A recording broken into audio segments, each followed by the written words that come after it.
24장. 요아스는 왕이 되었을 때 7살이었다. 그는 예루살렘에서 40년 동안 다스렸다. 그의 어머니는 브엘세바 출신 시비야다. 제사장 여호야다의 가르침을 받은 요아스는 여호야다가 살아있는 동안 하나님을 기쁘게 해드렸다. 여호야다가 그에게 2 아내를 골라주어 그는 아들, 딸을 두고 한 가문을 이루었다. 그 후에 요아스는 하나님의 성전을 새롭게 단장하기로 결심했다. 그는 제사장과 레위인들을 모아놓고 말했다. 해마다 유다 성읍들을 두루다니며 하나님의 성전을 보수할 돈을 백성에게서 거두시오. 여러분이 책임지고 이 일을 수행해야 하오. 그러나 레위인들은 꾸물거리며 아무 일도 하지 않았다. 그러자 왕은 대제사장 여호야다를 불러들여 말했다. 그대는 어찌하여 레위인들로 하여금 하나님과 회중의 종 모세가 예배처소의 유지를 위해 정한 세금을 유다와 예루살렘에서 거둬들이게 하지 않았소? 보다시피 상황이 아주 심각하오. 악한 아달랴 여왕과 그 아들들이 하나님의 성전을 파괴하고 그 안에 있는 거룩한 기물들을 모두 가져다가 바알을 숭배하는 데 사용했소. 레위인들은 왕의 지시에 따라 궤 하나를 만들어 하나님의 성전 입구에 두었다. 그리고 온 유다와 예루살렘에 공포하여 세금을 내도록 했다. 이스라엘이 광야에 있을 때 하나님의 종 모세가 정한 세금을 바치시오. 백성과 지도자들이 즐거운 마음으로 돈을 가져오자 마침내 궤가 가득 찼다.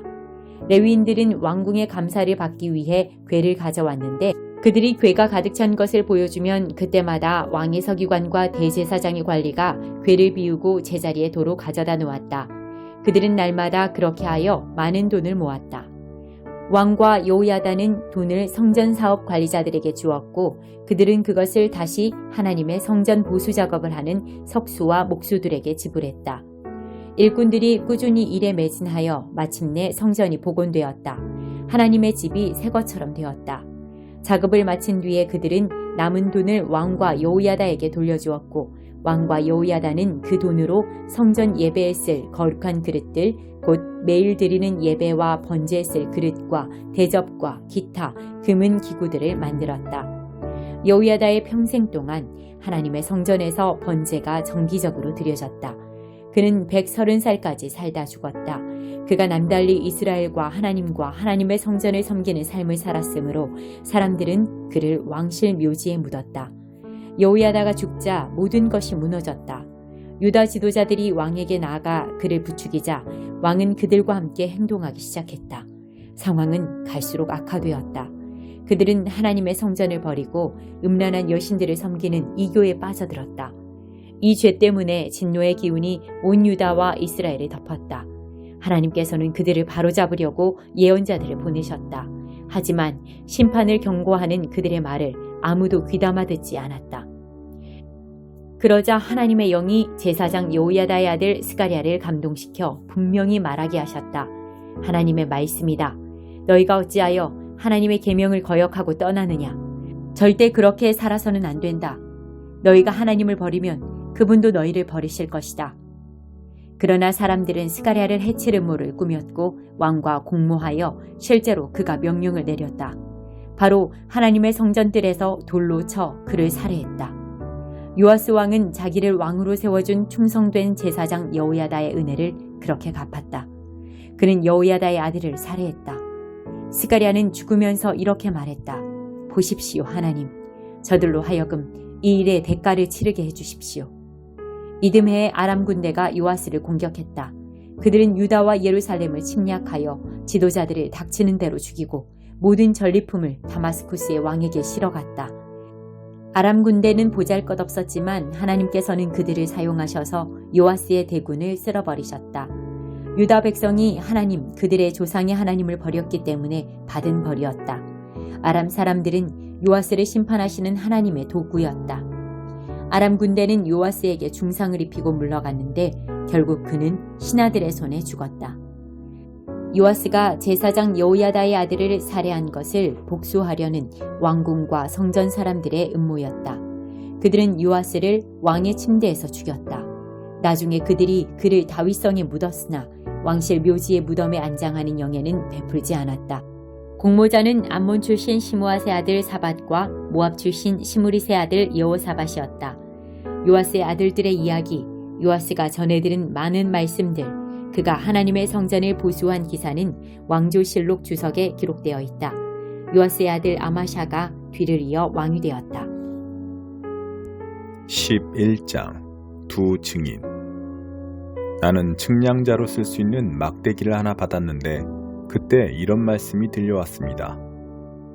일어나서 하나님의 성전과 제단 또 거기서 예배하는 모든 사람을 측량하여라. 바깥들은 측량하지 말고 내버려 두어라. 그것은 이방인들에게 넘겨졌다. 그들이 42달 동안 그 거룩한 도성을 더럽힐 것이다. 그동안 나는 내 두 증인을 준비시킬 것이다. 그들은 굵은 베옷을 입고 1260일 동안 예언할 것이다. 이들은 땅에서 하나님 앞에 서 있는 두 올리브 나무이며 두 촛대다. 만일 누구라도 그들을 해치려고 시도하면 그들의 입에서 불이 터져나와 그를 태워 재가 되게 할 것이다. 그렇게 바싹 태워버릴 것이다.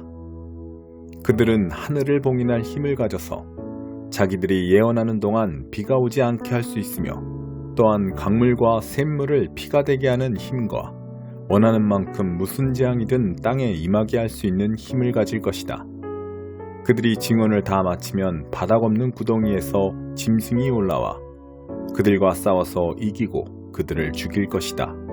그들의 시체는 영적으로는 소돔과 이집트라는 큰 도성, 그들의 주님이 십자가에 못 박혔던 바로 그 도성의 거리에 내버려질 것이다. 그들은 사흘 반 동안을 그렇게 있을 것이다. 무덤에 안장되지 못하고 길거리에 버려진 채 온 세상 사람들의 구경거리가 될 것이다. 사람들은 그 광경을 보며 환호성을 지를 것이다. 속이 시원하다고 외치며 축하연을 열 것이다. 그것은 그 두 예언자가 그동안 땅의 모든 사람의 양심을 찔러 괴롭혀서 그들이 죄를 마음껏 즐기지 못하도록 했기 때문이다. 그 사흘 반이 지나면 하나님의 생명의 성령께서 그들 속으로 들어갈 것이며 그들은 두 발로 벌떡 일어설 것이다. 그러면 고소해하며 바라보던 구경꾼들이 모두 놀라서 까무러칠 것이다. 나는 하늘에서 들려오는 큰 음성을 들었습니다. 여기로 올라오너라. 그러자 두 예언자는 그들의 적들이 지켜보는 가운데 구름에 쌓여 하늘로 올라갔습니다. 그 순간 거대한 지진이 일어났습니다. 도성의 10분의 1이 무너졌고 7,000명의 사람들이 그 지진에 죽었으며 나머지는 혼비백산하여 하늘의 하나님께 영광을 돌렸습니다. 두 번째 화가 지나갔고 이제 세 번째 화가 뒤따릅니다. 마지막 나팔이 울리다. 일곱 번째 천사가 나팔을 불었습니다. 점점 커지는 음성으로 하늘에서 노랫소리가 터져나왔습니다. 이제 세상 나라는 우리 하나님과 그분의 메시아 나라, 그분이 영원 무궁토록 다스릴 것이다. 하나님 앞에서 자기 보좌에 앉아있던 24장로가 바닥에 엎드려 경배하며 노래를 불렀습니다. 오, 지금도 계시고 전에도 계셨던 주권자이신 주님께 감사드립니다. 주님께서 주님의 큰 권능을 들어서 이제 행사하셨습니다. 분노한 민족들이 주님의 진노를 맛봅니다. 죽은 사람들은 심판하시고 주님의 종들, 모든 예언자와 성도와 주님의 이름을 두려워하는 크고 작은 이들에게 상을 주시고 땅을 망하게 하던 이들을 멸망시킬 때가 왔습니다.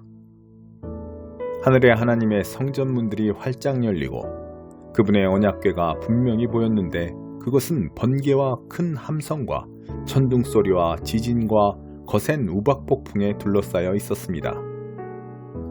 7장. 너희가 정말 나를 위해 금식했느냐? 다리오 왕 4년 9째 달 4일에 하나님의 메시지가 다시 스가랴에게 임했다. 베델 성읍이 사레셀과 레겜멜렉이 이끄는 대표단을 보내어 하나님의 축복을 구하고 만군의 하나님의 성전 제사장과 예언자들과 의논하게 했다. 그들은 이렇게 물었다. 예루살렘 멸망 70주기인 금년 8월에도 늘 해오던 것처럼 애곡과 금식을 위한 날을 하루 정해서 지켜야 합니까? 그러자 만군의 하나님께서 내게 메시지를 주셔서 그들 곧 백성 전체와 제사장들에게 전하게 하셨다. 너희는 과거 70년 동안 5째 달과 7째 달에 금식의 날을 정하여 지켜왔다. 그런데 너희가 정말 나를 위해 그 일을 했느냐? 축제 일들을 지킨 것이 정말 나를 위한 일이었느냐? 아니었다. 나는 사람에게 관심이 있는데 너희는 종교에 관심이 있다. 이 일에 대해 너희에게 새로 해줄 말은 없다. 예루살렘이 사람들로 북적이는 번창한 도성이었을 때, 그 주변에 있던 네겝과 스불라까지 사람들로 가득했을 때 이미 예언자들이 내 메시지를 전하지 않았느냐? 이는 하나님께서 스가랴에게 주신 메시지다. 그렇다. 지금도 메시지는 동일하다. 만군의 하나님이 그때도 말했고 지금도 말한다. 서로 정의롭게 대하여라. 너희 이웃을 사랑하여라. 서로 자비를 베풀어라. 과부들, 고아들, 나그네들, 가난한 이들을 착취하지 마라. 서로 음모와 계략을 꾸미지 마라. 그것은 악이다. 그러나 어떠했느냐? 너희 조상들이 그 말씀을 들었느냐? 그렇지 않다. 그들은 이를 악물고 반항했다. 귀를 닫았다. 그들은 하나님의 계시에 마음을 굳게 닫았고 이전 예언자들이 만군의 하나님의 명령을 받아 전했던 성령 충만한 설교에 대해 마음을 굳게 닫았다. 그래서 하나님께서 노하셨다. 정말로 노하셨다. 그분이 그들에게 명확히 전하신 말씀을 그들은 한마디도 듣지 않았다. 이는 만군의 하나님의 말씀이다. 그들이 내 말을 듣지 않는다면 나도 그들의 말을 듣지 않겠다. 내가 그들을 사방으로 흩어버렸다. 그들은 나그네 신세가 되어 타지를 떠돌았다. 약속의 땅은 잡초와 깡통과 엉겅퀴만 무성한 공터가 되었다. 생명의 흔적조차 찾을 수 없었다. 그들은 꿈의 땅을 황무지로 바꾸어 놓았다. 10장. 그분은 양들의 이름을 부르신다. 할 수 있는 한 분명히 말하겠다. 양의 우리에 들어갈 때 문으로 들어가지 않고 울타리를 넘거나 뚫고 들어가는 사람은 딴 속셈이 있는 양도둑이다. 목자는 곧바로 문으로 간다. 문지기는 목자에게 문을 열어주고 양들은 그의 음성을 알아듣는다. 목자는 자기 양들의 이름을 하나하나 불러 밖으로 데리고 나간다. 양들을 모두 데리고 나가면 목자는 앞장서 가고 양들은 그를 따라간다.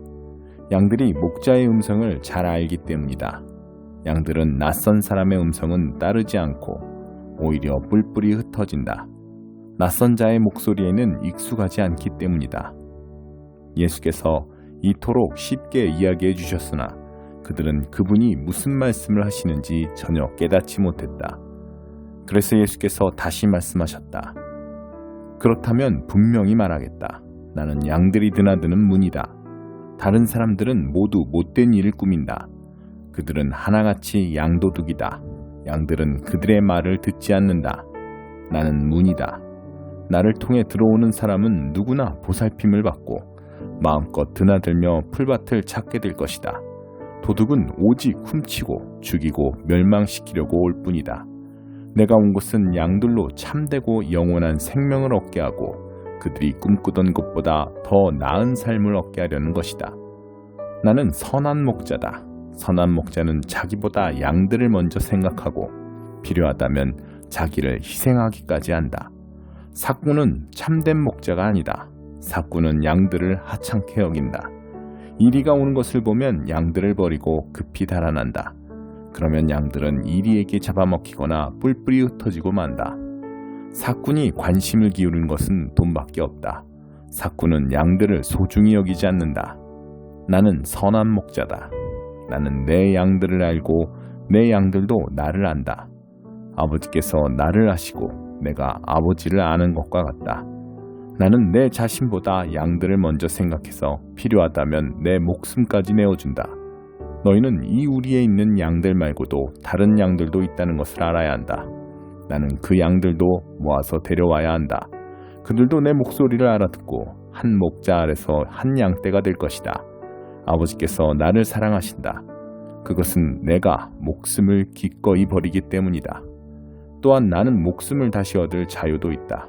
아무도 내게서 목숨을 앗아가지 못한다. 나는 내 자유의지로 내 목숨을 버린다. 나는 목숨을 버릴 권한도 있고 다시 얻을 권한도 있다. 나는 이 권한을 내 아버지에게서 직접 받았다. 이 말씀 때문에 유대인들 사이에 또다시 의견이 갈렸다.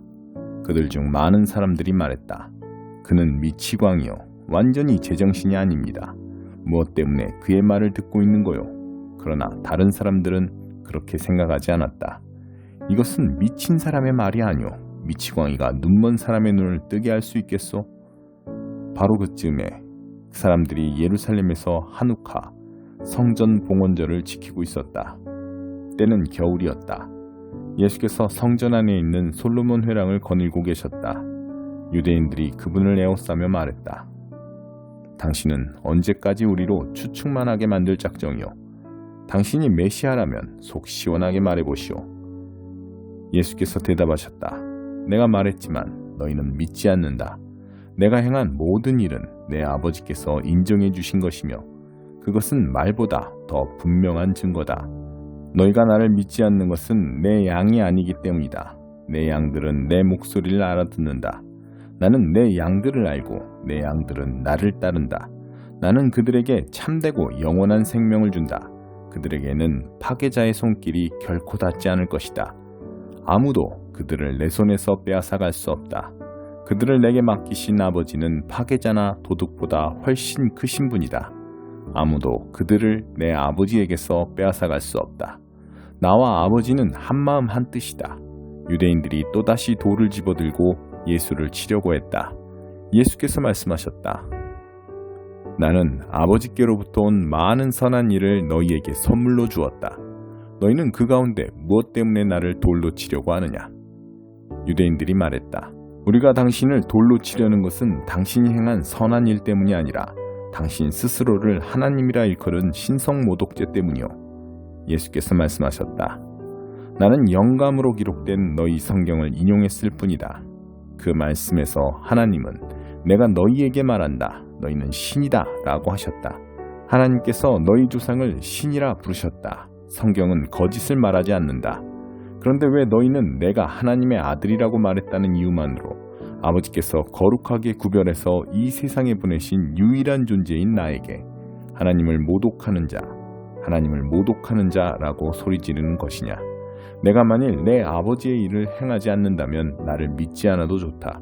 그러나 내가 아버지의 일을 행하고 있다면 내가 내 자신에 대해 하는 말은 잠시 제쳐두고 바로 너희 눈앞에 일어나는 일만이라도 증거로 받아들여라. 그러면 너희는 이 모든 일을 한 번에 깨닫게 될 것이다. 우리가 같은 일을 하고 있을 뿐 아니라 같다는 것, 아버지와 아들이라는 것을 알게 될 것이다. 아버지가 내 안에 계시고 내가 아버지 안에 있다. 그들이 이번에도 예수를 잡으려고 했지만 그분은 그들의 손을 빠져나가셨다. 예수께서는 다시 요단강 건너편 요한이 처음 세례를 주던 곳으로 가셔서 거기에 머무셨다. 많은 사람들이 그곳으로 예수를 따라왔다. 그들이 말했다. 요한은 기적을 하나도 행하지 못했지만 그가 이분을 두고 한 말은 모두 사실이었다. 그때 거기서 많은 사람들이 예수를 믿었다.